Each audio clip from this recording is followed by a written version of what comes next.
Mangnamnama ni Mayor Verzosa Jr. iti ili at agudin nga mabalbaliwan ti kapanunutan iti publiko intundum teng ti kampanya. Of course, kampanyahan to data James.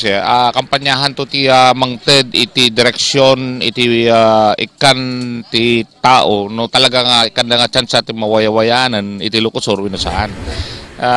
Kampanyahan to ti siguro ti mangbalbaliw ito ti kapanunutan kadagiti amin nga dengeg to kadagiti amin nga kampanyami kadagiti amin nga ramidem nga estratehiya mi para iti pinakawayawaya ti lukosor.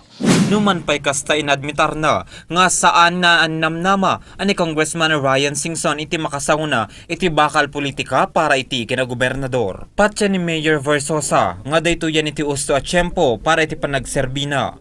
Nagsarita pa iti mayor mainaig ti panagsubli iti operasyon ti weteng.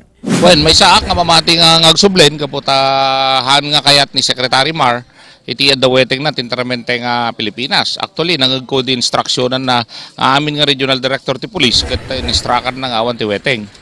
Ngem nya mo no apay nga daman weteng dito Region 1 pero tagudin walang weteng doon. Hindi ko pinayagan. Nagpunta yung mga nagbabangka doon pero hindi ko sila pinayagan. Casel, Core TV News.